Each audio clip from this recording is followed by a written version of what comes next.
Well, hello there, everyone, and welcome back to the Tony Robbins podcast. Tony, thank you once again for joining us.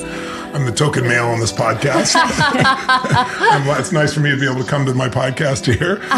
Seriously, if you're joining us right now, this is our family podcast. This is our modern family. You may have seen our identity podcast or maybe the mindfulness one.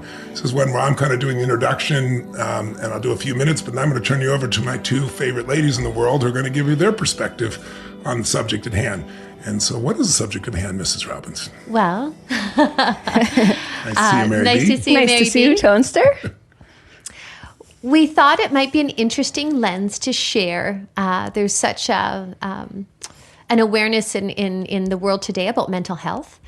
And I thought it might be an interesting perspective. We talked about this, that from each of our reference or from each of our experience, what do you do? What do you do when you feel stuck? When you do, what does that look like? Because that is so relatable for all of us and it looks different. It's such an intimate journey into the interior of one's own mind. You know, I speak for myself and what unearths mind within inside myself or what disentangles could be a different process for yourself or for Mary, and yet human for all of us and relatable for all of us.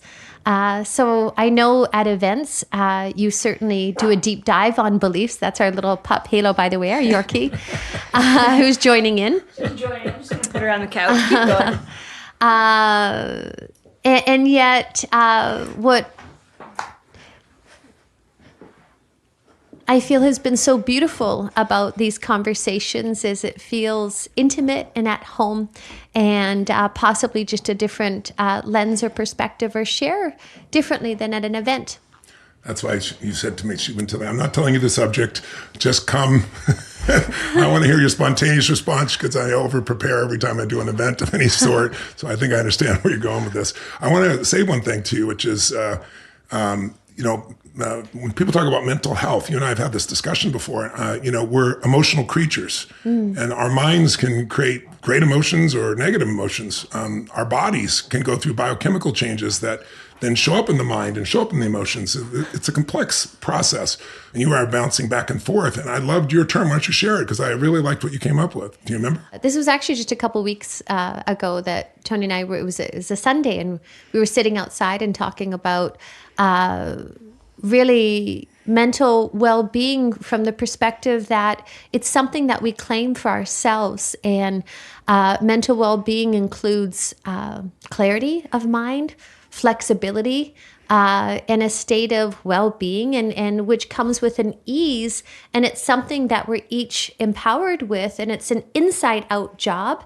Where I look at mental health as something that we're getting assistance, maybe from medication or a therapist or a psychiatrist or something of that nature. Maybe this isn't what we talked about. So if I'm going off on a lens. No, I'm listening to your definition. I like your definition, actually. And mental health a lot of times can be looked at as what's wrong rather than what's right. And yet mental well-being, it's a state of well-being. It's a state of ease, a state of clarity of mind. Life is meaningful. It doesn't mean that your life is perfect. It doesn't mean that your life doesn't have stress. I don't know anybody that doesn't have stress in their life or frustrations or concerns or fears or worries. I mean, that's just part of the human condition at times. Some people live in it and some people develop a pattern. But think in terms of the quality of your life. If you have a sense of well-being, what are your relationships like? How does it feel when you wake up in the morning? When challenges happen, how do you roll or flow? It doesn't mean you don't get stuck, but you don't stay there. And to me, it's a state of readiness. It's emotional fitness as opposed to, emotional intelligence. Emotional intelligence is really valuable. Intelligence is a resource. You can be really be a smart person and be smart in this moment. But a state of fitness is different. That's why I use emotional fitness when I describe it, is because when you're emotionally fit, you're ready. It's like my muscles are ready. Something happens, I can make it happen. And I think, mental well-being is a state of being where you're able to enjoy your life, you're able to find meaning in your life, and you're able to learn from the challenges, and nothing really, smashes you. If it does, you pick yourself up very quickly. And it's just like being fit. The more mental well-being, the greater the balance of that in your life, the better you can roll. Because listen, the one thing that's universal for all human beings I've found in my life, and I've had the privilege of working with the most successful to the most challenges in 195 countries now, every country in the world. And I can tell you, nobody escapes this world without extreme stress at times. You might think they do. You might think, oh my God, their life is so great because they have this perfect family or this perfect business or this perfect economics or this perfect education or whatever you think it is. But I get to see people from every walk of life and every culture, the most successful, most challenging. Everybody has a place where they get tested. And that's part of being on this gift of this planet where we're here at Earth School figuring out who we are and what we're about, what we are here to contribute and give and create. But I think one of the skills of that mental health, mental wellness, whatever you want to call it, state of well-being, is your ability to deal with challenge quickly and not get stuck. I think stuck states, if I was going to give you my 2 cents for you guys that might want to play here, is to get your perspective on how do you get out of stuck states? Because we've all been there. You're stuck in a relationship and you just can't get through and you get pissed off or you get frustrated or you get sad. Some people get angry and they fight. Some people run. Some people freeze. Those are the 3 patterns we all have when we get across something that's overwhelming to us. What is your pattern and what can you do so you don't get stuck in that pattern and you get out of it really quick? It's not that you'll never get there. It's just you don't stay there. That's how you have a great quality of life. That's why I like that word fitness. I mean, you use fitness and you use flexibility, excuse me. Flexibility, yes. Emotional fitness and emotional flexibility. Something about having flexibility in there translates to yes. If you're prone to getting stuck, okay, my goal is flexibility. Asking for a friend. Tone, I have a question for you. Okay, Do sure. you mind? Please. I'm going to throw it back to the archives here. Remember this guy? Yes, I do. I like to He's call Up Unlimited him... Power, my first book I wrote when I was 23. So my question is, if you have only recently come into the Tony Robbins ecosphere, if you're listening out there, you might have come in through his most recent financial books, or Life Force, the most recent health and vitality and longevity book. But before that, there was this guy. I really like this guy a lot. I love my tiny Tone. And this book in particular, Tone, I have to say, this, I walk away from it. I'm like, okay, I can get a grip when I need to get a grip on things. My question for you is, back in these days, used to use the term internal representations. Yes. And I would love to know what that means to you today, because it's not, if you've been to events or things today, you don't use that anymore, but I'm sure it's represented in some other way. But to me, it means what I'm picturing, the story I'm telling, that whole combination of this cocktail of stress that I've somehow gotten myself worked up into this lather of feeling stuck or feeling angry. And I know that I'm representing it to myself that way on the inside. And I know it's not like that in real life. Yes. But talk to me through that lens. Well, my focus in my first book at 23, I was, figuring out how to help people and help myself. I looked at what helped myself, and what helped myself was not getting stuck in my head. It was having a bias for action. So unlimited power is really the capacity to act, to get yourself to take action. So many people live in their head. They go to therapy in their head. They go in circles and nothing changes because it just becomes a circular conversation. And so what do you got to get yourself to act? Well, to get yourself to act, you have to get yourself in a state where you'll do it. So you can take anything and make it represented in your mind as evil or good, as difficult or easy. And the way we represent things is the way we feel.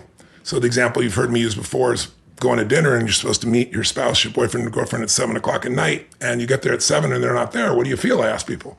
And I ask this in seminars all the time. What do people say? Somebody says, I'm pissed off, and somebody says, I'm worried. Well, it's only 7. What if it's 7:30 though, and they've not called or text? I'm really worried. I'm really angry. And you see division in the room, right? What if it's 8:30 and they've not called and they've not shown up and they've not texted? And the woman says, I'm full because I didn't wait for the bastard, that kind of thing. But the point is, how you feel about that experience. 2 people can have the same event, but they don't have the same experience. And it's how they represent it in their mind. So one person represents, they don't care, they didn't show up again, they're probably screwing on with somebody else, they're going to be angry. The other person says, what if they're in an accident? So whether they say that or picture it, however they represent it, controls the way they feel, which is your state. And your state controls what you do. So my whole focus was, if I'm going to get you to act, I got to get you in the right state. To get you in the right state, I got to find out what's keeping you from that. And one thing that's keeping you from that is, I would say today, what you focus on, or the meanings you give, because that's a simpler way of describing it. But the actual process is how you represent that situation. You can call it representing it. You can call it what I focus on. You can call it the meaning I give it. Those are the words I tend to use today, because to me, they're simpler. Whatever you focus on, you feel. Whatever you focus on, you don't experience life. You experience the life you focus on. If I'm focused on what's wrong, my life is wrong. If I focus on what I love, my life is love, right? That's a different way of representing it. It's a totally different feeling. It'll produce a totally different set of behaviors, and those behaviors will get a different result. But the other thing that affects it, in my model that I talked about there, is the way you use your body. And I think that's where you got to start, because your emotion is controlled by your body. I don't just mean biochemistry from the standpoint of, whether you ate meal or you have low blood sugar or low hydration, which obviously affects people's emotions. Right? Your wife. Right? Your my wife. My wife gets this thing called Red hangry. zone. Red Physiology zone. first is what my motto is. But also when I'm working with people, when somebody gets up and goes, yeah, I know, I need to do this.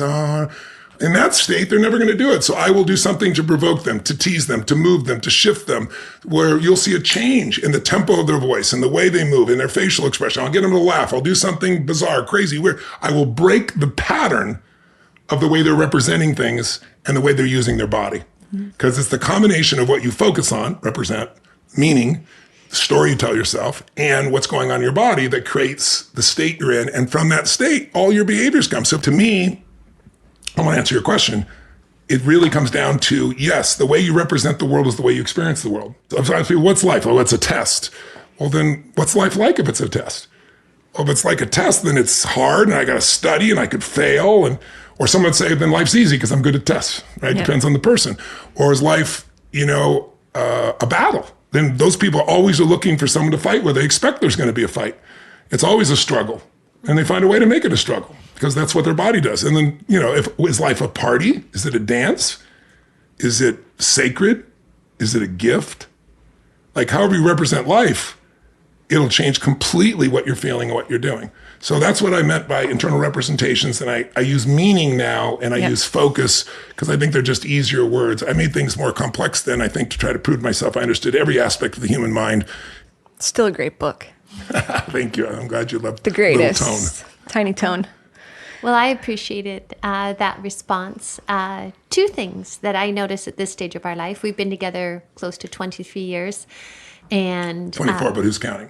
24. And what I recognized, the first probably decade or 15 years, we were getting over ourselves, and conditioning comes up, and impressions or expectations and all those dynamics. And at this stage, there's just an appreciation and love, and almost a humor at times that surprises me. And I certainly appreciate if I'm off or stressed, or if you're off or stressed in a moment, we have such an understanding of each other's intent, or such an appreciation of each other's intent. I never question the intent. And nor do I. Yeah. And I'm sharing that because those of you that are listening, that's almost there's a larger belief of a knowingness of the allowance or acceptance of the human, what might look like behavior in a moment, but to know the nature of each other, to know the purity of intent, to know the innocence, to know, and behavior can come up and express just like it can for all of us. That's such a benevolent lens and a benevolent way to perceive and experience each other. I think at the time when I was talking about your primary question recently. You told me I shoved it up your ass. Or tush, sorry. I think ass will probably flow through on this podcast. Oh, boy. My wife was telling me what's going on, and I was, listened for a very, very, very long time. Did I not? love that we're sharing this I was right sharing now. all this, and at the end I said, honey, you might want to consider the possibility that, those you understand, we all have a primary question we ask, and sometimes those questions enhance our life, and sometimes they don't. You actually have a primary question that's really beautiful. She asks all the time, where's the good in this? Where's the great in this? And, where's the God in this, really, is what you're asking so much, honey. And it's one of the most beautiful things about you. But in this particular situation, she was stressed. And when you can't meet your primary question, mine has always been, how can I make it better? And if you can't do it, you feel a little crazy inside. I'm not doing it justice here because we have so little time, but I teach it at Day with Destiny. And it's one of the most profound things we teach. And my wife knows it. And so she was really struggling with this. So I said, honey, you might want to realize you're not really asking your primary question here because that's your power. And her response to me was, well, let's just say that in that moment, I was less keen to entertain what was needed or not needed, or any notion of my primary question. And I absolutely let him know that. So, but what was interesting, not and not in a connected, benevolent way, but what was beautiful, I walked up the stairs and saw myself and witnessed my behavior. And, I brushed my teeth and caught my breath and came back down and met you in the hallway. And I said, Tone, I'm so sorry. I just behaved ridiculous. And what you were offering was actually incredibly kind. And but my response was laughter, not laughter at you. It was laughter because this is, I think, I don't know where you're going with all this, but I do want to plant the seed because one of the greatest gifts on this planet God has created for my life and that we've co-created together is our relationship and our family's relationship. The Mary and Billy and our little baby girl and our kids and grandkids. And I think one of the secrets to all relationship is to never question the intent. I know that's hard in the beginning when you're beginning a relationship, and sometimes even harder when you've been around for a while for some people. But you and I both made a decision early on that we knew each other's souls. Yes. And that we knew that no matter how things looked on the outside, there was never bad intent. There was never the desire to hurt the other person, and there never has been. And so I adore you. I love you, and I respect you, all the above. So there's no way for me to have a reaction to something beyond a moment than to realize, and I blame myself. I said, okay, that's probably should have waited a little longer before offering that piece. Don't try to fix it, Robbins. Don't try to fix it. I know not to fix things. Even I know that much. I know not to fix things, but I thought it'd been long enough that maybe this would be a good piece. But I was wrong, and I actually apologize to you for that. You did. So, but it's really, I think, so much of stuckness in relationship. Maybe I bring it up to stuckness again. I'm trying to connect it to his theme. You know me. I'm trying to actually have a through line here.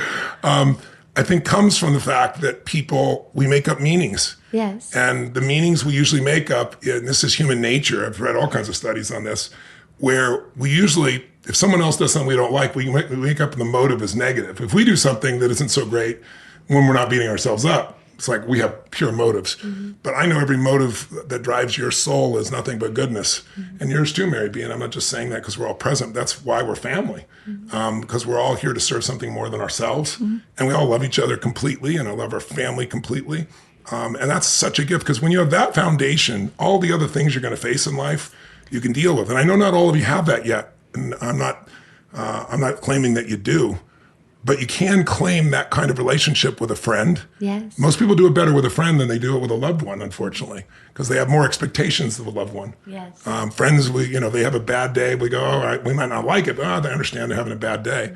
But we do that with those closest to us. Most people will treat strangers better than they would. They'll treat their most beloved. They'll say things than they wouldn't say to a stranger, So I think it's important to not get stuck in made up meanings because there's more on the line. Yes. When I get really stressed and when I get really, overwhelmed, which can happen for sure, part of why I stay out of that for the most part is because I'm constantly stacking the good.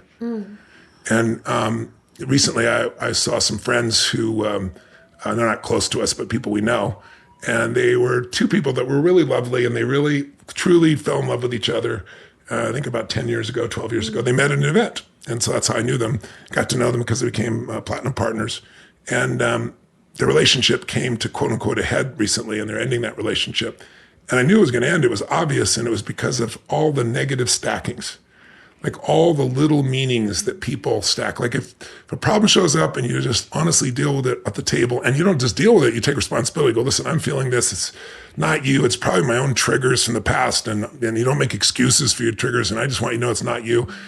If you deal with things when they're small, it's easy. I always talk about kill the monster while it's a baby. Don't wait till it's Godzilla taking the city, right? But I think one thing that helps my life is we go through more in a week than most people do, in a month or whatever. I mean, the last, 6 days, I went to bed sometime between 6 and 7 a.m. In some cases, I got to be up 3 hours later for another meeting. It's not what I recommend. No. But I'm dealing with people. I'm dealing with people in the Middle East. I'm dealing with people in China. I'm doing all these business portions, and they're complex issues that are being dealt with, and people I'm helping overseas, and someone who's just lost their baby. All these things happen all the time. But what keeps me going is every single day I stack the good. And if I'm ever really stressed, the first thing I do is change my physiology. If I'm really stressed, and by the way, you can be stressed and no longer think you're stressed anymore. Something was stressful and it's over. You've resolved the problem or you resolved the argument or whatever somebody went through, but that energy's still in your body.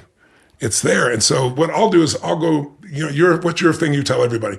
My pearl, what did she say, Mary? If somebody works at a seminar, we're at an event and it's a real stressful event. They're crying their eyes out. Their makeup's halfway down their face. All right, go wash your face, brush your teeth, get back in here. You're fine. That's their standard. That's her reset. That's her stress cycle completion. She does it. She does it and it works for her. It works for her. She goes out there, like she just said it earlier, when she said she ran up the stairs, one of the stories she told her, brushed my teeth and I came back down a different state, right? Good to go. So she knew how to change her physiology first, because your mind is not going to work when you're locked physiologically. And a lot of when people are locked or where they're stuck is physical. So for me, if I can't, I jump in water.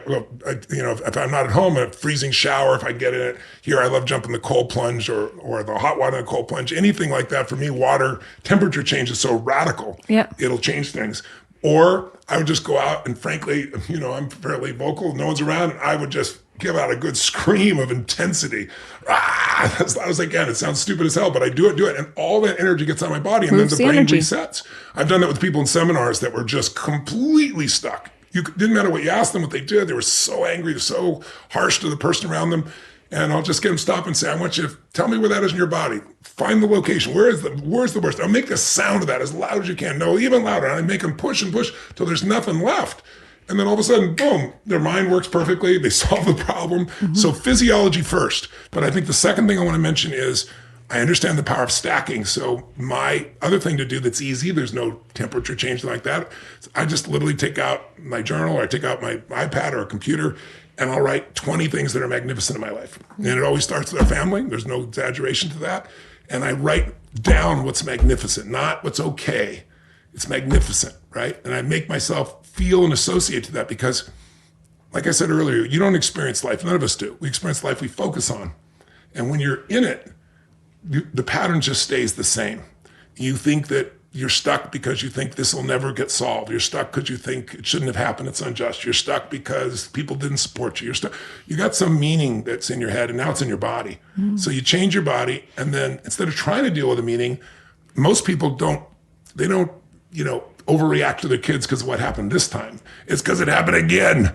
Or their husband or their wife, because it happened again. Or somebody at the work, because it happened again. When we overreact, it's because we've stacked negative experiences. So what I do is I stack the positives. And then I also, lastly, I'd say is I pay attention to my language. I grew up in an environment where my parents had a belief that, you just stuck it out and you fought till it was done and you could say anything and you said it with total intensity and they used very colorful language, but you couldn't leave the room. If you left the room, the relationship was over. So I saw some battles. So I never threw things or broke things or did anything of that nature because I saw that. But I certainly borrowed the language patterns I grew up with. Yeah. And then I came and fell in love with this little creature over here. And then you too, Mary B, where, Bonnie Pearl's most intense words often is sugar and shoot. And she's certainly capable of the other words, don't get me wrong. But the majority of that, she uses these words that soften. And you do too. You have all these sweet words.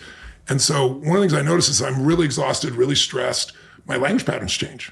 I'll curse, on something, not at a person, just in the situation. Sometimes I'd use that for intensity. Shoot isn't strong enough for what I want to express in a situation or move something. But it's good to notice your language patterns because if you soften the language patterns, like this is stupid, this is crazy, versus this is curious, or isn't this wild, or isn't this interesting that we're doing this pattern again, as opposed to what the hell is wrong. Tone, I like when you give us I'm fascinated. That's right. It's really fascinating to me as opposed to what other F word I would have used in the old days. So I just think those are three things to look at. Your physiology, look at your stacking and unstack by stacking new things, and then language. But I'd love to know, Mary B, what do you do when you're getting stressed? Sincerely, what do you do to get out of it? Because you do a great job of it. You understate your value in that area. I'm so glad you mentioned stacking because that's one thing I learned from you that I'd never had the understanding of before. But yeah, like when it feels overwhelming, when I have the sensation or the feeling that stuff is on top of me, to use a terrible metaphor. Life feels too Yes. much to handle. It's because, right, I have all these things stacked. Or sometimes it's not even a whole bunch of things. It's just, you also tell me sometimes things have to be decoupled. Yes. And so sometimes I'm just like, I have this thing, and they're not even related, but they're happening together. And it feels like this goes, if this goes, that goes. Yeah. And it's like sometimes just pulling two things apart is enough for me to just get the spaciousness I need to come back into sanity. Yes. To be like, okay, I'm not completely, my brain isn't completely useless because I'm just so. Yes. Yes. You're also good at gratitude, Mary B. Yeah. I think that's a fair, when you say that's fair, I mean, one of the reasons you're beloved by some people is you're so incredibly loving and sweet to everybody, Mary B. Even times when it's difficult, your nature is, you hold an identity for yourself as being a good person to your core, and you are. But I think because of that, you constantly build gratitude. And I think that's the thing that I've seen you come back to. Yep. You know, you pull the thing apart and it's like, no, this is all part of the process, and I'm so grateful. I'm so grateful for this and this. How you speak that way, I think that's one of the patterns, at least I observe in you. Is it true? Yeah, those big beliefs. Like, I think it's so helpful. I think there's a section in here Yes. of beliefs that, I'm making this up, but like these aren't in there, but my go-to ones are like, everything happens for a reason. That's or right. just something that no matter what, knowing that I actually really do believe that with conviction, that kind of, okay, if I really believe that, which I do, Yeah. then this too shall pass, then whatever it is. I saw. My pro and I were talking about this the other day when we were having lunch outside. I was saying I think it was a group of actors. I think Tom Hanks was one of them. A group of them. They were all very successful actors, very successful men in the business. At least there weren't any women in the group, and they were like, as men sharing, which men don't usually do. Like, what's the one thing you wish you would have known that would have made your life a lot less stressful? And Tom Hanks said, this too shall pass. And you should have seen all their heads going up and down. Sly Stallone was here the other day, and we're having some really cool conversations. He's one of the coolest people I know. He's just a really amazing human being, and all the things he's gone through, people have no clue. But it's that same thing. Like, we could all relate to that. We had this cool dinner recently that I got invited to. It was like John Bon Jovi's a friend of ours. He's a great rock and roller, if you're not familiar with him. Really brilliant guy. Been in the business like 35 or 40 years. Is that how young our audience is? We have to pre-frame Bon Jovi. Keep going. Keep going. know. I just can't hold this in. I don't know. I hope they know who he is. He's going to go on. I think he's going to go on tour again for his 35th or 40th year. I forget which one it is. But he called up and said, we want to have this goats dinner. And I said, what's a goats dinner? Greatest of all time. He goes, I'm not going to tell you I'm the greatest of all time, but in my category, I'm one of those. He goes, you are in your area. He goes, I want you and I. And he goes, I want Tiger Woods. I want Tom Brady. And he said, I want Tom Ford from fashion, and I want Slide. All get together and have dinner. So we had this really cool dinner, and it was a privilege even to be there. But what struck me is what you thought people talk about. I'm not going to reveal anything. It was shared there. It was private, of course. But what I noticed, number one, was the most important thing that people were dealing with all they've succeeded in their life was relationship. Every single one of them, to some were really great, some more challenging at times. And then also was just all the pathways we've gone through, all the challenges we all faced, and how much we value them now. How you look back on them and go, thank God that happened. I can see that made me so much stronger, it made me care so much, made me create so much more. And Bonnie Pearl, I hope you tell us what you do. And you came up with what you told me you do. And I never even knew this. And I've been with you 20 years. This internal thought you have that you use. I thought it was beautiful. It was not this too shall pass. It was a different one for you. Will you share it? Yes, of course. I want to mention one thing, Mary. Another thing that you do that I find ever so beneficial and useful is when you get enough clarity of mind, you use humor. And you'll mimic back and replay back the circumstance. Not harsh, sarcastic, but a tongue-in-cheek, exaggerated, and that will invoke a laughter, and that it breaks. It feels like the only thing sometimes that can move me out of fear. I see that. Anyways, it feels like a safe way to get out of fear. Well, it's awesome technique. It certainly works for this family. So it works for us. But I just wanted to mention that. Thank you. Because sometimes that gets that's a beautiful observation. That's true. Is the gift of humor. What do you do when you start to feel stuck, honey? Oh gosh. What do you do? Well, you've both talked or mentioned the fact that I go up and wash my face and brush my teeth. I mean, I don't do it every time, but the purpose of that is to get some distance so I can self-reflect. Yes. So I can recognize what possibly I've missed. so I can perceive, with fresh eyes, but also heart. myself. Yeah. Because usually if I'm upset, I'm seeing it outside myself. And so I get distance so I can actually self-reflect and see myself in it. And then when I recognize that it's me, because it is always me, I from there look to act, and it usually looks like I'll reach out and just like I did in that moment and say, I'm sorry, I was behaving ridiculous, and thank you for knowing my intent. But I'll usually look to apologize to clear that energy. You do.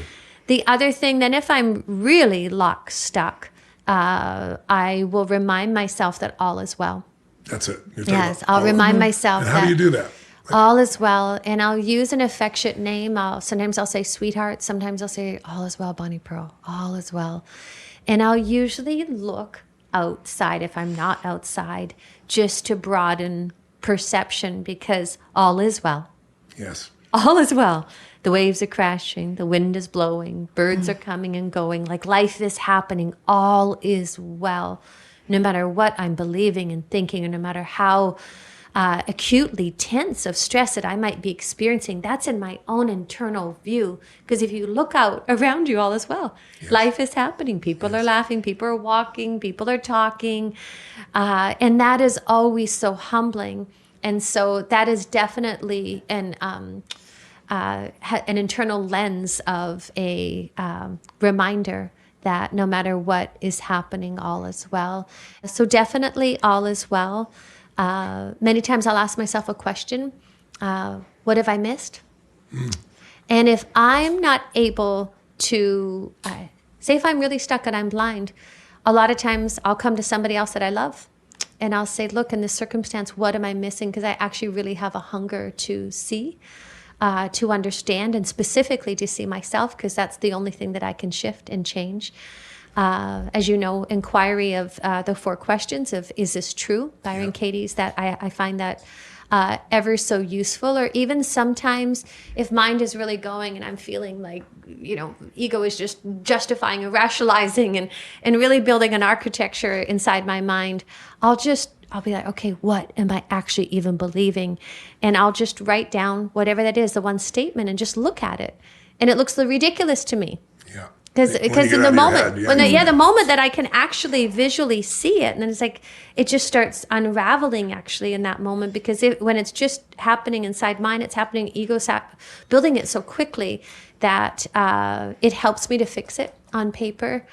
And then I look to take responsibility. And that's freedom. Completely selfish. Yeah. I want to clear it up. I want to clear this space inside of myself and inside of anybody that unintentionally I may have hurt by my tone of voice or intensity or lack of awareness. We all get stressed. We all get overwhelmed. We all misinterpret things. We all have triggers from our past. But our job is not to say, you're triggering me. Our job is to notice those triggers and get rid of them. Stop engaging in them. And sometimes that takes a little time to do. But over the years, if love is the guiding force, we've done that. And if you ask me what the greatest gift of my life is, there's no question it's our relationship and our family. I've had the privilege of working with people from every walk of life, millions of people, and I have the privilege and pleasure of knowing that I've been able to help a lot of people in a lot of different ways that I'm grateful for and proud of. But there's nothing more important than those you love most, and you having something that continually grows in its depth of love and its depth of appreciation, its depth of gratitude, and its depth of respect. But I think you have to start there and enhance it. It's not some place that you get to someday because people treat you a certain way. Yeah. It's a line in the sand that you set because it is so important. I agree. I love you. I love you too, sweetheart. I'm curious, don't you feel, honey, for those that are listening right now, maybe going through a really challenging time or a really painful time, or they're stuck, or maybe they just got a diagnosis, or they have a health challenge, or their beloved does, or possibly they just lost their job. Hindsight is so beautiful because you have broader perspective. And yes. So we've all experienced loss at a physical level. We've all experienced disappointment. We've all experienced relationships that we thought were one way, they became another. We all experienced people we thought were friends that maybe weren't. So disappointment and pain are part of life. It's what we do with them. And we're all going to feel them. And I think it's important when they happen to let it touch you. Yes. My friend Jim Rohn, my teacher, was one of my great teachers. And he always just said, let life touch you. Don't let it kill you, but let it touch you, because out of that pain, you develop drive. So I think everything has its purpose in your life. And that's where that belief of, life is truly happening for me, even though it doesn't feel like it, even though it doesn't look like it. It's happening for me, not to me, but it's my job to figure out how it's happening for me. I think everyone has what I call a global solution. Something when you're finally willing to let go of your pain, no matter how bad the pain is, a death, a loss of a job, a disappointment, a relationship end, there's something, the global solution is, what do you value more than your pain? If a woman, mom loses her kid in a drunk driving accident, it's horrific. But the one that makes it through is the lady who started MAD, Mothers Against Drunk Driving, because she just took that and said, my legacy is going to make sure that my child's life had meaning, and I'll make sure millions of other children don't die. That's inspiring. That's beautiful. It's painful, but it's beautiful. In my opinion, that's God. That's grace. That's the invisible hand that's guiding us to make our life about something more than ourselves. And I think that's the way out of pain. What do you value more than your pain? Because you'll hang on to your pain until there's something more value. You might value your kids not feeling your pain and taking on responsibility for your pain. So it's like, I got to get my act together because I don't want my kids to feel this. Or someone dies in your family and you say, listen, if I fall apart, everybody else does. You're the one person that pulls it through. I think we all have that capability. Not all of us use it. And part of that, I think, also is your own beliefs about yourself and your own expectations of yourself. Not that you're perfect, not that you're always going to have the answer, but that, again, you have a responsibility to something more than just yourself. I think that's the missing piece for a lot of people. I'd love to put a frame on it, two-tone, as long as we're going into this place.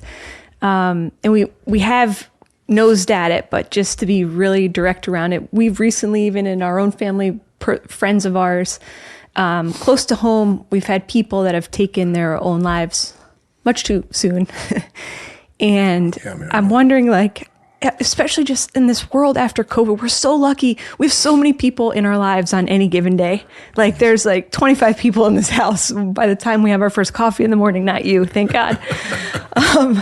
But I feel for people that just feel alone. And I'm wondering if you could offer anyone, if anybody out there is listening, and we've talked about this, we've all had days where it's just man, I don't know what to do. I can't do this. I don't know, where, if you're in that place, if anyone out there listening is in that place, anything where to start? Where do they start? That's a great question. You got to start where you are. I know that sounds stupid and trite, but it's true. You're not going to start with something way beyond where you are right now. So you got to see where you are. If you've been through enough, I got a call yesterday, and I spoke to someone today who's a very dear friend, and they just lost their baby. And then, so that's tough enough. We've been through that several times. We know what that means for someone, so you can be there to comfort them. But then they just found out the reason lost the baby is the mom has cancer. And so we found that out today. And their dog died about 5 minutes before they found out the cancer piece. You can't make up these stories, right? So what do? Well, the first thing is you got to have compassion for yourself or that person. You got to connect emotionally, even with yourself, and give yourself room to feel whatever you're going to feel. And then you can't just stay there, though, or you'll just wallow and suffer. And you can, but it's not my choice. When it comes, let's talk about the specific suicide situation you're talking about, because that's been something I've had some expertise in, obviously. And as you said, there's been some friends of yours, a friend of yours that just recently took their own life, and the devastation that does to the family. The one thing I got to remind people is everybody blames themselves, but we're not God. You don't know what's going on there. Well, I could have prevented it. I could have done this. I could have done that. Or people say, you would have done that because you got the skill. I said, well, maybe. I certainly have the skill in this area, but there's no guarantee on anything because we have free will. And there are certain people who can do it. You got to say, what's the real challenge? The real challenge is that people today don't have a compelling future. If I asked you, what's the vision for the United States? The vision is division right now. The vision is, the world's going to go to hell. The environment is being destroyed. By the way, these are exaggerations.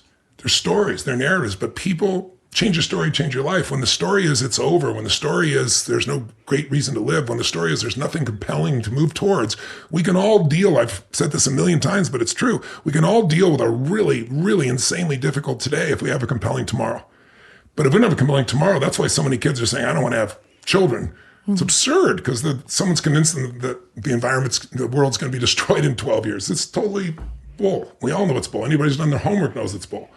But people love exaggerations to promote whatever agenda they have. And then people buy those agendas. So invariably, when somebody takes their own life, it's because they have no compelling future. They think that dying would be less painful than living. And you are not responsible for that. And you can't even be responsible for that if it's your own child, because people can make those choices. Now, can you do things to help yourself and help other people get out of that? The answer is yes.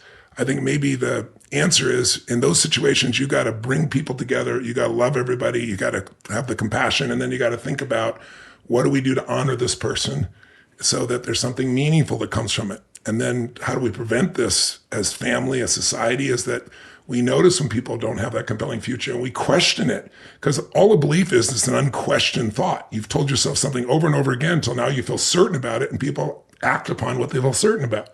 When I see people that are suicidal, what I do is take away their certainty that dying will be less painful than living.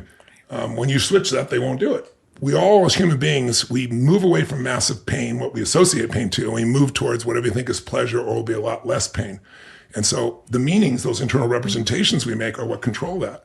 So right now in society, there's not a lot of vision for people. That's our job as parents, as family members, as friends.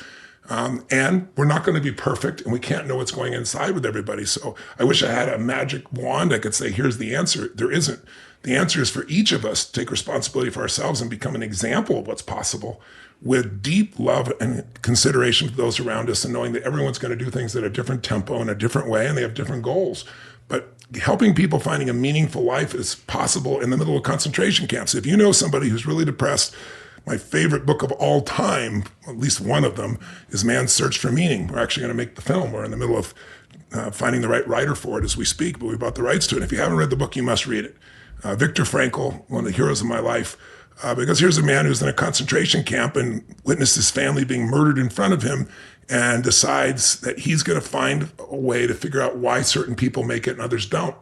And that will to live comes by having a compelling future. And for the Jewish people, for those that made it, it was that vision of, I'm going to make it through this and I'm going to tell the story so it never happens again. Never again was the cry.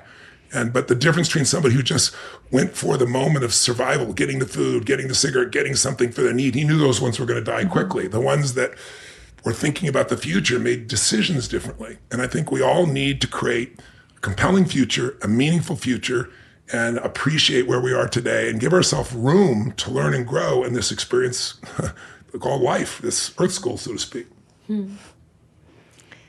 Well, thank you. And when I think of originally what was the intention of these conversations, it was that people would experience how we relate to each other, the love that's in this family, knowing one day our daughter and our children will listen to this. Oh, that's beautiful. And as well, just relating in this humanness and the beauty of this human experience, and to know that that's where we all meet. And we're all walking this path home. And we all have this inner world to understand, to transcend, to find meaning, to appreciate. And, you know, our daughter's just over 2, and there's this little book called The Listening Rabbit. And for those of you that have somebody in your life that maybe is going through a challenging circumstance and you just don't know what to do, I'm going to do a dreadful job of recapping it, but just let me give you the lens of it. There's a little boy that's building this big blocks, and it falls down unexpectedly. And each animal, maybe the bear comes and he wants to rebuild it. And, you know, the kangaroo is like, you know, if you remember it, you can rebuild it back again.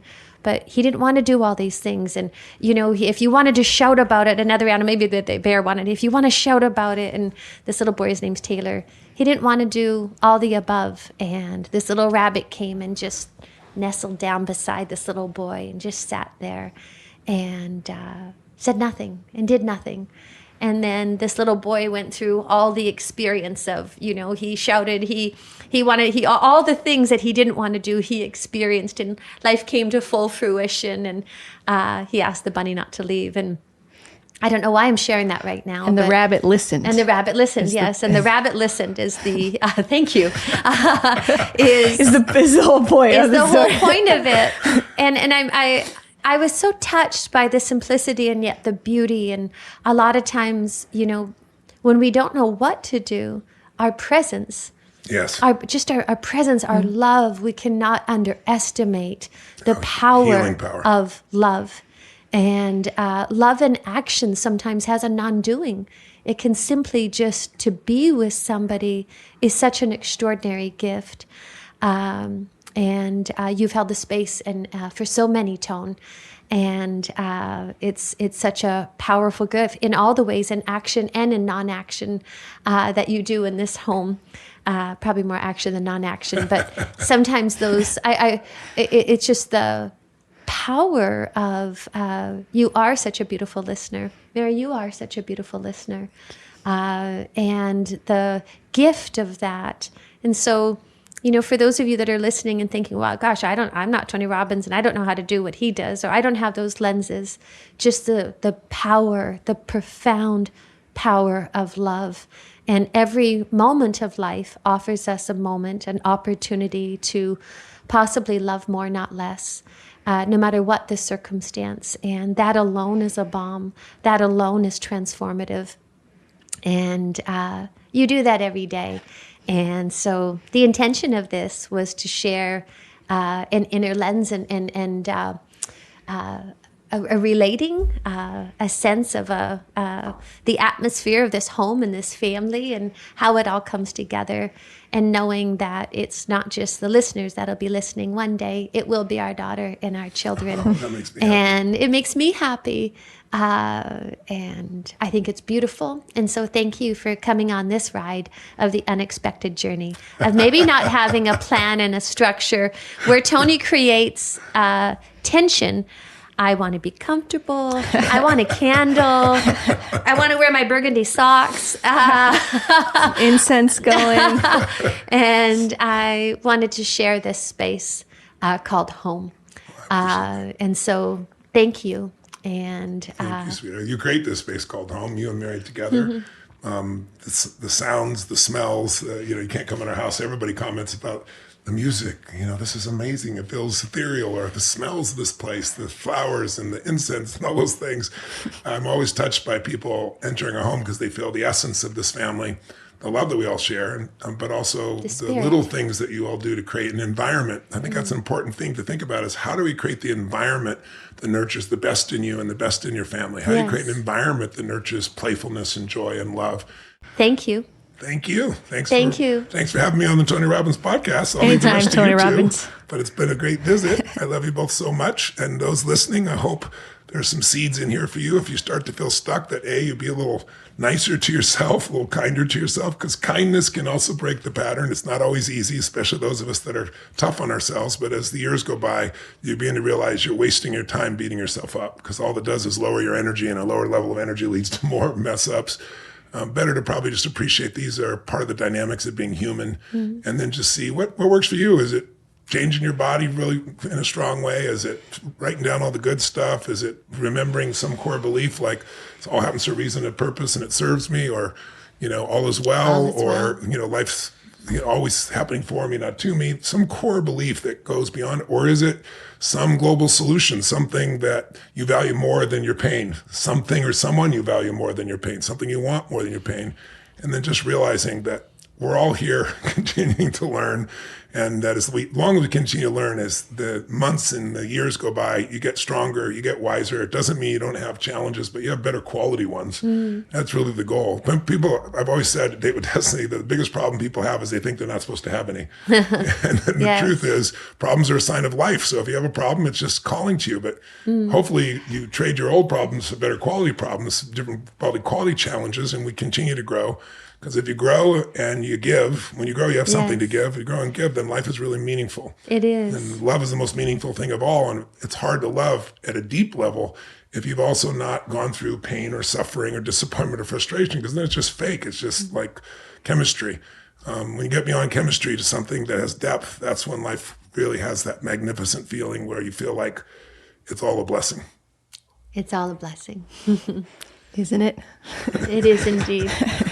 Love you guys. Good Love talk. Love you, listeners. I don't know you personally, but I hope we meet you someday. And we hope some of this serves you when you get into a tough position, or you can use this to help somebody else. Blessings to you.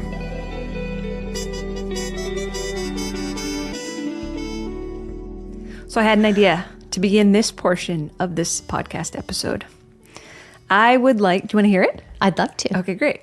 I would like to invite everyone out there listening, watching, to invite into your mind a single thought.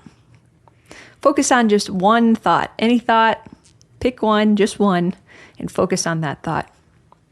And it might be happy, sad, hungry, inspiring. It could be all sorts of emotions, but the truth is, this is what we know, that just that one thought caused a whole grip of effects to go through your body, whether it's hormones and neurochemicals, your heart rate fluctuates, your blood flow changes, all from one single thought. So then imagine this parade of thoughts that just marches through our minds all day.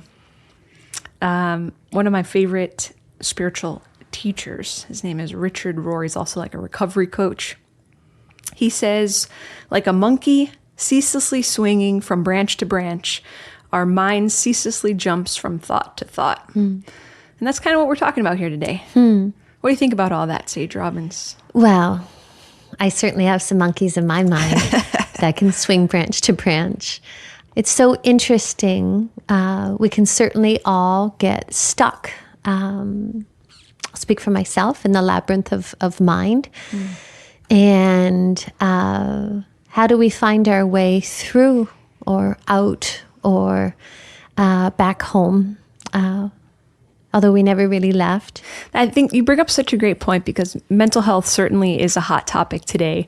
And what does that mean? Like, okay, our mind, our mentality, it's thoughts. Those thoughts, that rules our entire life.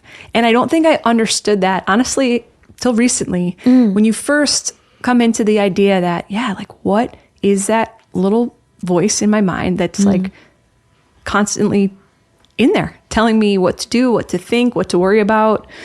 And so, as also our topics of keen discussion lately, anxiety, depression, sleeplessness, suicide, all the way out the gamut of thoughts.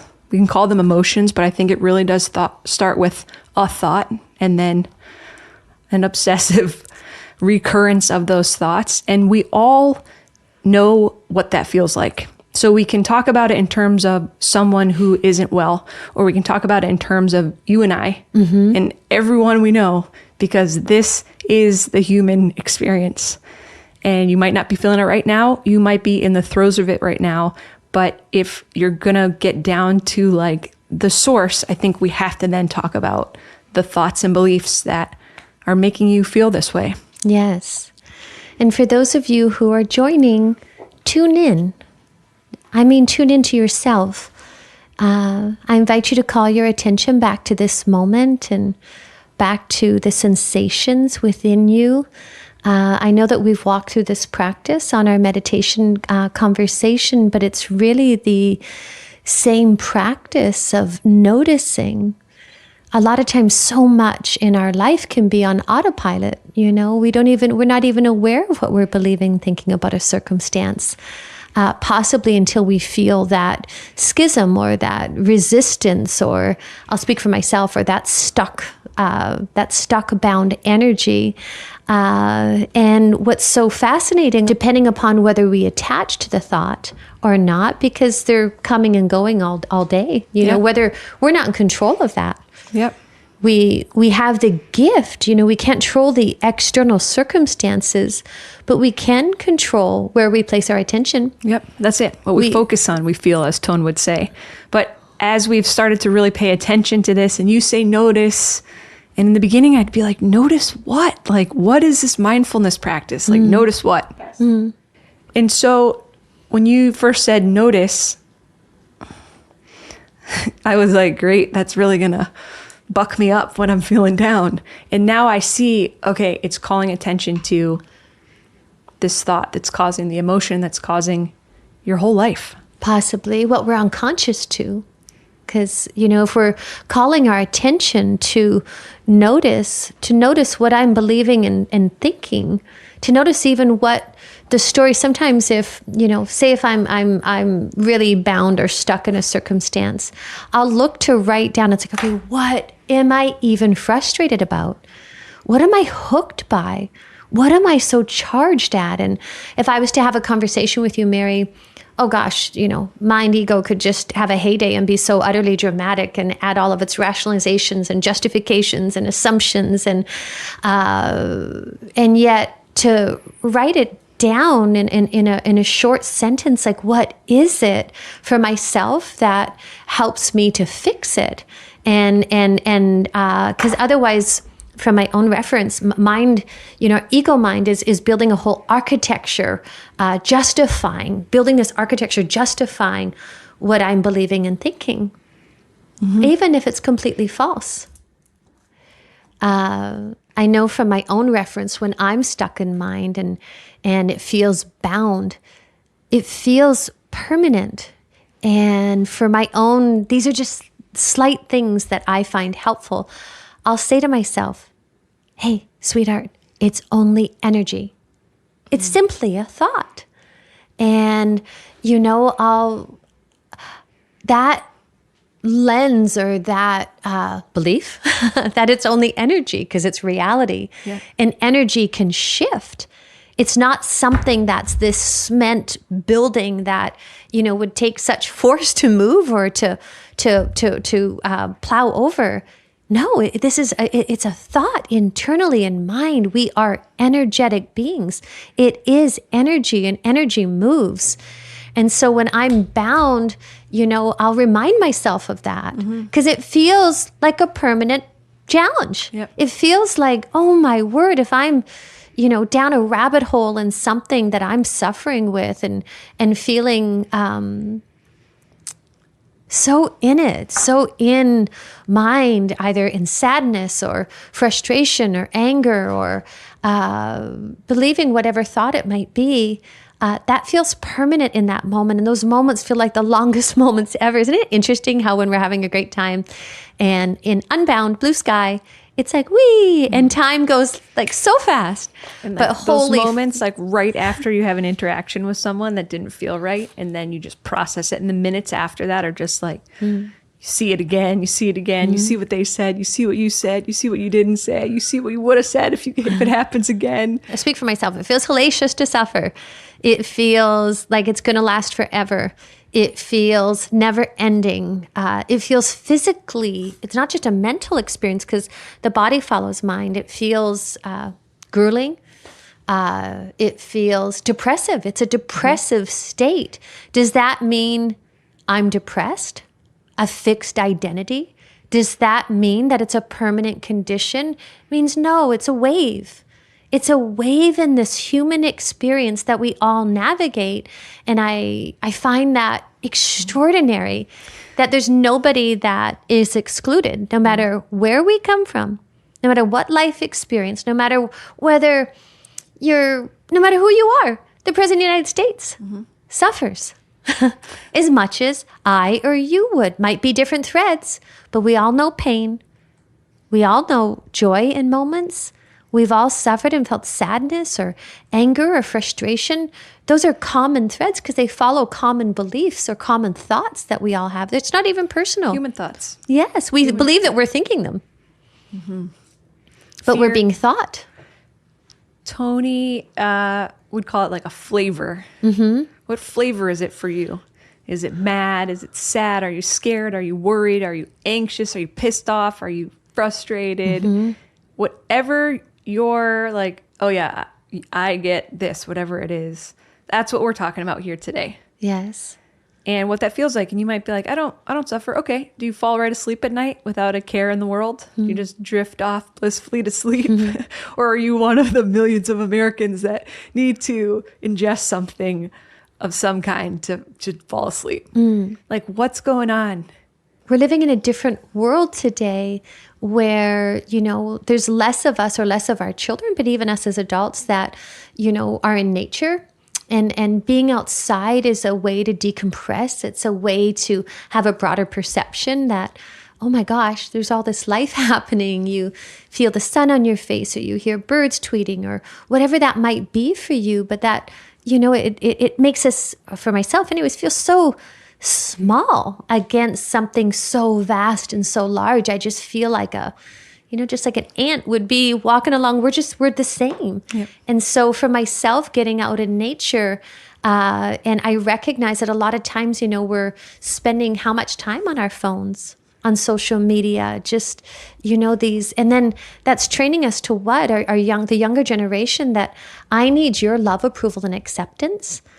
I need your attention. I need you to confirm what I'm saying or posting is okay, and I want you to like it. That's painful. That's painful to want anybody to like you, because, not everybody does, because of their own references. For those of you listening, maybe some of you might enjoy what I'm saying. Some of you might think, gosh, this is completely redundant, and it might be. Because it's human, and this is where we all meet. Just the other day, I went to the beach, and nobody was on the beach, and I was sitting there, and I was believing I was going to do a meditation, and then I just started feeling the sand, and I was just feeling the sensation of the sand in my feet, in my hands, and I ended up rolling on my tummy in the sand, and I didn't care about being dirty. I didn't care about anything. I was actually just feeling like the earth, feeling my body, my being in that moment, and where there was nothing. There was no stimulus. There was no phone. I had nothing. It was just me, and there was a couple birds trotting around, and that felt free. I'm not doing a great job articulating. I ended up walking into the beach or into the ocean with my clothes on. And that felt honest. Well, that's a radical change of your physiology. And just, I don't know, sometimes we can get so civilized of, I need to go get this, I need to go get my bathing suit, I have to do this. And it was like, do I? Yeah. No, actually, I feel like just immersing right now. And the body is a vehicle. And as we believe these thoughts, and the thoughts are, if they're a suffering state, that affects our bodies, our beings. And so to move in a way that is sincere, no matter what that looks like, even if it looks crazy, I find to be beneficial to get through the bound energy. And then I will go more contemplative and take a look at actually what I'm believing and thinking, to inquire and question it. Right. If you're listening to this and you are someone who has attended a seminar or an event, if you've done Tony's audio programs or read his early works like Unlimited Power or Awaken the Giant Within, you might be listening to us like, guys, like, you know what to do. It's physiology. Move your body. Make a radical change in your body, right? Change your state. If you've been to a UPW, you know that, and you walk out of those doors and you know what to do. We are suggesting that even though we know that there are times when life happens, and it's between the people that you often love most, or at least care about in some way, that like you feel a level of emotion that even though you know what to do, you get, I call it stuck stupid. Like I get stuck stupid. Of course I have all these tools at my disposal, but as a human being, we still get hooked. And it's like, I can't even think straight, like, let alone like have the wherewithal to be like, yep, physiology first. I should go, make my little move. And it's like, that is exactly what you should do, in fact. But what that radical change in your body might look like walking into the ocean, if you're lucky enough to have an ocean nearby.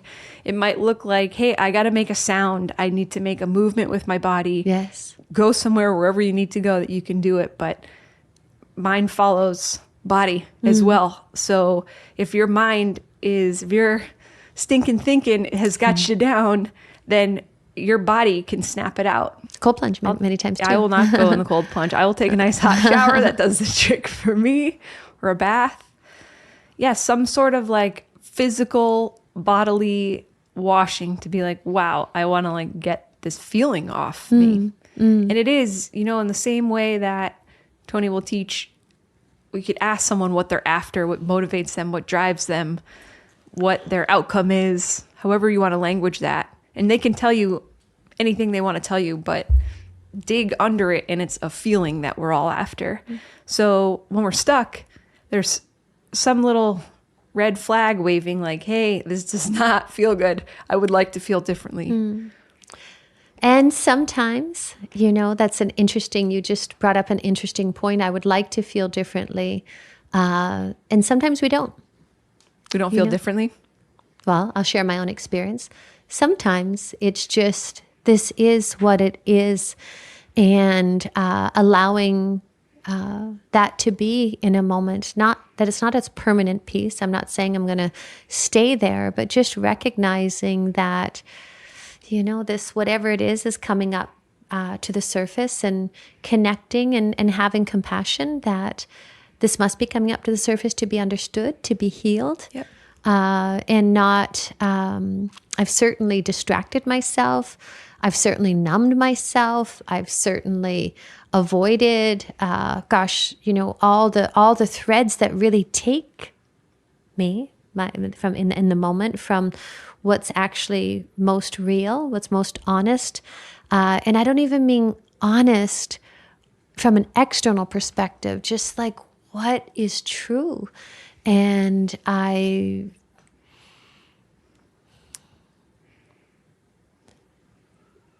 there's no right or wrong way in this human experience. And sometimes it can be really messy, and that's okay. And it's not meant to look a certain way. We don't judge when maybe we do, but the weather today, if it's cloudy or if it's sunny, you might have a preference, but both perspectives are allowed. And it's like, okay, hey, yeah, how could you not? So you go to gratitude for what you could appreciate, enjoy right now. At times. Sometimes I don't. Sometimes I don't. Sometimes I'm just sitting with what is and just tuning in to it's okay. Mm-hmm. It's okay, because what I've recognized about myself too, if I shouldn't be feeling this. Well, I am. Yep. And so then I'm judging the experience of the judgment of what that's lunatic. Then I have judgment over judgment, suffering over suffering, and it's disconnecting me from, it's like, all right, how could you not believing what I'm believing? How could you not? It's just compassion for this human experience. It's not always easy. It's not always easy, and that's okay. Yeah. That's okay, but we do have the gift or the choice to rise above the noise or the confusion of mind, the narratives that are untrue, or we can sit and process, because you really think, what is processing? It's just thinking. So what is thinking? We're usually regurgitating the thoughts that are causing us to suffer, and that's okay until it's not. Yeah. And so it's an opportunity to apply all those things, like, okay, what's the story that I'm telling myself about what just happened, or what, and it's just, a story is really just all those thoughts sewn together into a story. So to share a personal example that's related to that, this happened between you and I the other day.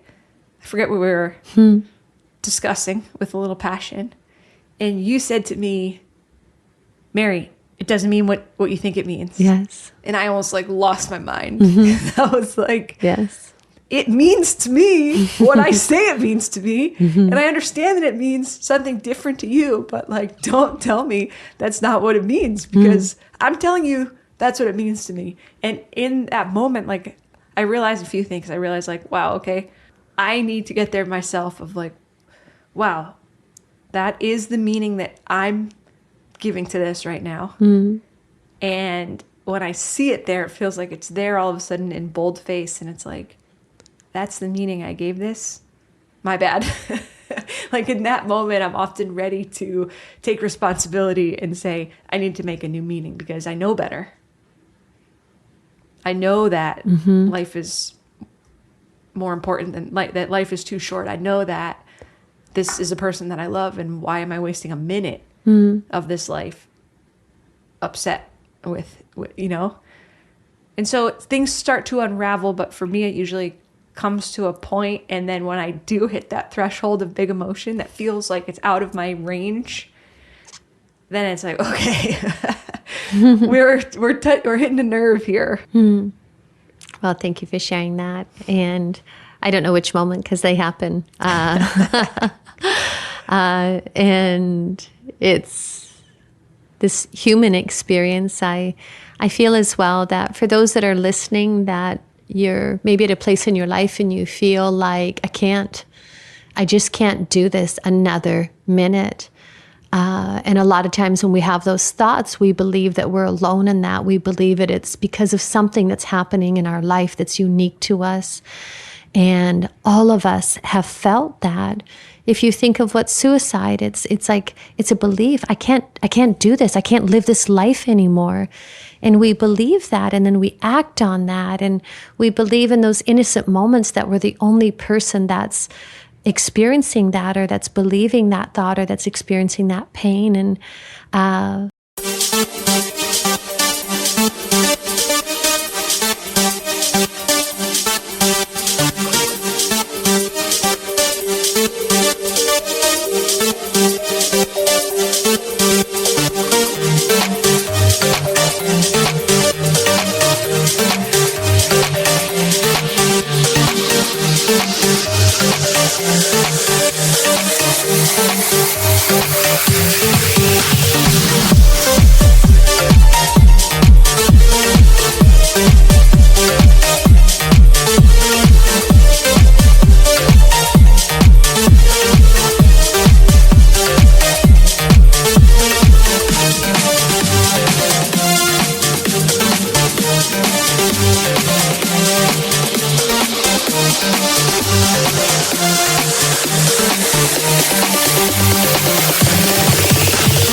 we've all been there. I've been there believing I can't do this. I can't do this another minute.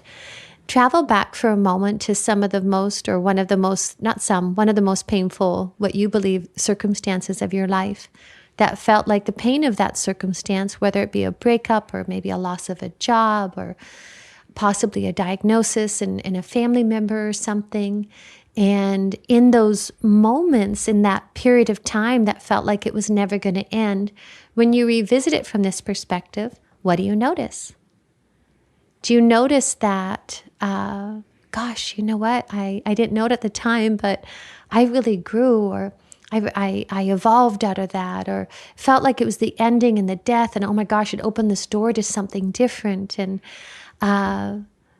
that's also for myself, is just to know that the reminder that life is indeed happening for us, and that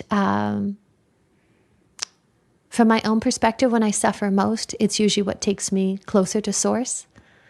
It's what takes me closer to God. In those moments when I've been in such pain that I'm literally on my knees and so humbled and so ripped open or stripped down, that it's because if you think of, what's causing that suffering, it's just ego mind anyways. And so what's beneath that are a greater level of coherence of heart when we get out of our own human way, or wanting somebody to behave differently than they are, wanting somebody, your beloved, to look at you a certain way, to say that they love you a certain way, and then they don't, and we're upset about that. And we forget that, oh my gosh, I'm here to offer that love. I'm here to embody and be that love. Mind is such a trickster. It's such a trickster. And so some global beliefs, the global belief for myself that all is well. Even no matter what is happening, I'll just say to myself, hon, all is well. And then the reminder that It is not my will. When I want it to be my will, I'm crazy. And my will doesn't bring me the greatest happiness. And I remember hearing or reading, not my will, but thine be done. What did that even mean? What does that even mean? But that there's a divine intelligence greater than our own, and to surrender to that, to recognize that what life is offering us is sincerely a gift. That is a realignment, or a tuning into a greater, not even meaning, a greater reality, a greater reality of the truth of the moment. If I'm upset because it's raining outside, that's on me, but it's raining outside. That's not changing. So I have the choice to appreciate that or not. So the greater truth for you, it is these meanings that you have given to life, the meaning of life itself, the meaning of what you're here to do with it. Does that feel accurate? Like I'm trying to understand, like, okay, how can people understand that? And I'm trying to understand it myself. So it's like, okay, like, well, do you believe that there's something larger breathing this breath? Of course. Yes. Do you believe that that divine intelligence is orchestrating your life? I do. Yes. So when I want to control my life, or I want to control another human being to behave a certain way, and I'm suffering because they're not, they are God's child just like I am, and their being, their isness, who they are. Yep. And so when I surrender the control, when I surrender that life needs to look different than I want it to in order for me to be happy, that's simply crazy. Mm-hmm. And it doesn't work that way. Right. And so I don't know if that's a belief, or if that's, I suppose it is, or if that's actually accurate. Life is. Yep. Life is. And catching up to that reality, I find to be very helpful. And if I think that it should be different, or somebody else should be different, it's brutal. Yeah. It's simply brutal.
And so having a lens of a belief, and for those of you that are agnostic, if you believe in source, what is the source that created this moment for you to listen right now, for us to share right now, for us to connect right now?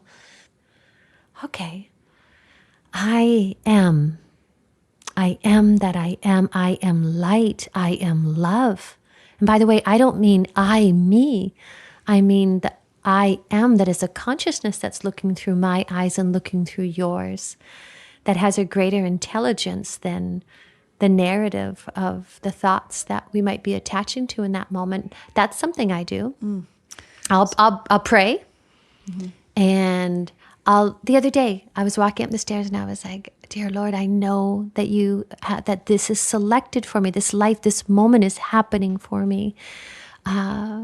Thank you for connecting me to that truth right now. Do I see it in an instant? No, but it just creates that opening, that softening, because that's all it really takes sometimes, is just a softening of the lens, of the grip that gets so tight. The reminder of our own innocence, and whomever is that life has placed, alongside of us or across from us, recognizing their innocence as well. I find that ever so helpful. I think that what you're saying is, what I'm hearing is, you take it to some kind of higher identity, and you almost get in touch with your highest values. Like I realize, I'm realizing with the way what you do naturally ties into like what Tony would teach, like why is it so powerful? It's not just Tony. It's like a list as long as my arm of psychologists that say when you're really in touch with your highest values, when you've consciously given time to think about what is values, what do we mean? Just what's most important to you in life. Then when you're hooked in a moment or you're feeling like this wave of whatever it is, anger, sadness, depression, anxiety, it's like, come back to what is most important to you. And oftentimes it should be so strong and so emotional that that's enough to knock you out. Like if you say you don't lose your connection to God, your identity is so that's so strong for you. It reminds me of this priest that I had in college, a friar, said to me once, Mary, let your problems bring you closer to God, not take you away from God. Amen. And that's part of, I think, what you do is when there is an issue or a circumstance or a situation, that's when you're like, okay, God, that's when you really do some talking. With my whole heart and soul. Because isn't that why we're here? To come closer to life itself, to connect with this divine miracle. And sometimes when things are going, there's so much that we can take for granted. So if it takes something, a thought, an experience, a diagnosis, a loss of a job, a loss of a relationship that decimates us in that moment to, I am not in control, that's humbling to me. To recognize that there is something greater that we're living, that we're serving, that's remarkable. And I believe that that is why we are here in this existence, for us all to touch upon that reality. And pain can be a catalyst for that. I don't know for yourself, if you think of painful times in your life, did they take you closer to God, to closer to life, or further away? Sometimes in the moment, it might be further away. When I look back, there's a stripping of what's false. There's a stripping of what's synthetic. There's a stripping of what's no longer needed. And that feels very honest. And that doesn't always happen day to day. That usually happens with something that's really a painful circumstance. Mm-hmm. It doesn't have to be. A lot of times it has been. I'm speaking from my own reference. Yes, I find that at this stage of my life ever so accurate. If I think of, it took me over 20 some odd years to have our daughter. And I think of the very first miscarriage. I, miscarried a little girl at 4.5 months. And that was painful at that time. It felt like that pain would never end. And yet I look back at me, and I have such compassion and also such appreciation that I never had that child at this time. Because I number one, I probably wouldn't be sitting here. Mm. And that blows my mind. I wouldn't have had our daughter today. And that really blows my mind and heart. And then all the other miscarriages along the path and all the other what perceived to be loss. I didn't have the wisdom in the moment to realize that life was happening for me. But from this perspective, I recognized with every fiber of my existence that life was happening for me. I'm just catching up to that. I was just catching up to that reality. And that's really beautiful to appreciate that, all of it, because it carves us, it opens us, it calls us, it tunes us, it reminds us, or at least it's an opportunity to be as such. I agree. That brings tremendous clarity. And in that clarity, a state of clarity of mind, I experience well-being. I experience more flexibility and clarity of mind. I experience more ease. I experience more peace, more happiness, until the next opportunity when I'm stuck stupid and I've got monkeys flying through mind and this beautiful process happens all over again, because life is always offering us a moment to wake up. I think that's beautiful. We hope that this helps you come home. Thanks for joining. Thanks for tuning in. Thank you for this moment. And just know that you're not alone, even when it might feel like you are. We sincerely all meet in this thing called life. Those are certainly all the attributes that has led me here. So I'm thrilled to be with you and meet you. Thank you. We're on the same team. If you're listening, we're on the same team. See you next time. Bye for now.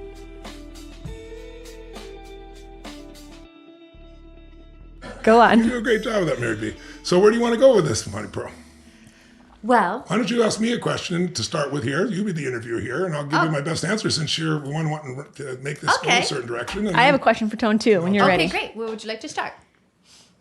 You want me to start? Or are you ready? Yes, absolutely. Are you you ready? can see this is definitely off the cuff, as you Well, were saying. and by the this way, is how she wants it. I like its organic nature. I do too. I love and that it's too. actually very, it's how we relate. It's real how life. real life and spontaneous and playful. Yes. And unexpected. Yes. I just like when we start something to have a clear plan so you I can see know it's a you different do. approach so we can deliver the most value in the shortest period of time. But I think if you're a listener, you probably appreciate different gears. And this one's a different gear. That's the whole purpose of a podcast. So I appreciate your leadership in this area. Thank you. And I also appreciate your willingness, because it gives, for those of you that are home, and many of you listen to Tony on stage or maybe in an audio program, I have the privilege to live with Tone. And it's a different aspect and quality of you, a different facet of you. And you're so beloved. And I just enjoy sharing that part of you as well. That's very sweet. Thank you, Minnie. Very We like pleased. showing off Tone's flexibility. We were going to a car dealership, an upper level quality car dealership. I won't mention the name of the brand, but it was a very high level brand. German engineering. German engineering. Thank you very much, Mary. And we're trying to get there, and we're trying to work this thing out. And my wife, in the middle, we've picked out the car and everything else. I'm with the guy, he's, that's Tony Robbins. Oh my God. I was like, yeah, great. It was a good deal here for my wife and everything else. And she pops open this thing of tuna, this canister of tuna. Tuna salad. Tuna salad. And she's eating it in the middle, and it smells like crazy. And she's like, I just have to do this because otherwise I get hangry. And she's right. The other day, I apologized to you, recognizing that stylistically, sometimes I can be forceful, aggressive. I want to get into the ring of life. I want to tidy it up. That's completely selfish. That's all about me. I want it to be over. I want to be connected deeply, and yet not respecting or honoring in that moment that you needed space and distance. And so for myself, admitting that's apologizing for that. I'm sorry, I didn't recognize the impact to me coming, hello, knocking on your door felt like the very natural thing to do for who? For me. I wasn't including your experience. I wasn't including that for you, time or space would feel kind or supportive. It was completely selfish. I wanted to be free. I wanted to be connected. I wanted to be back home inside of myself and inside of the containership of our friendship, our relationship. I love that. So there's nothing to apologize for. And it helps to have an awareness, no matter who you surround yourself with, that their model of the world might be totally different. Yes. And I think that was the rub. It wasn't lack of love or not caring. We both wanted to repair things. It was just a difference of rules and models of how we actually go about repairing. Yes, and poorly executed on my part. No, not true. But still, that was my perception. Therefore, I wanted to tidy that up, and now, we haven't really had a moment since then. But I'm very aware. I'm like, all right, hey, we're getting a pickle, feeling a little hot. You walk out the door. Bless. I'm going to work on inside my inner world, and then when I bump into you, hey, Mare, I don't have to be demanding, and I can be very demanding for those that are listening. And so that felt kind. That felt kind to be honest with myself. Therefore, I could be honest with you. And it felt kind to understand that we're different and that's okay. It's very kind. That's that. It's very kind, and I appreciate it. And it's also, okay, so you might make that modification, and then my work also becomes, hey, she's probably going to come knocking on my door any moment. Oh, no. I can be ready. Like, what? And I'm not knocking. Amount of time. You're going to be in there all by yourself. How much time am I going to be in there? How much time do I need to process, for example? As long as you want. And so my work will be, hey, she's just coming to do the same thing the place that I'm trying to get to. But I do think it's helpful to acknowledge, like, sometimes if it just feels like, why is this person acting this way? They're probably thinking, like, why is this person acting this way? Our models of the world are different. Here we are. That's okay. We don't have to change the other person's model of the world to get along with them just fine. True. Or love them a whole bunch and live really harmoniously and still have some shakeouts like humans will, and then be like, oh, what did I learn from this? What's my blind spot? How do I still need to grow? There's more work to be done. There's always more work to be done. Inside the garden of the mind.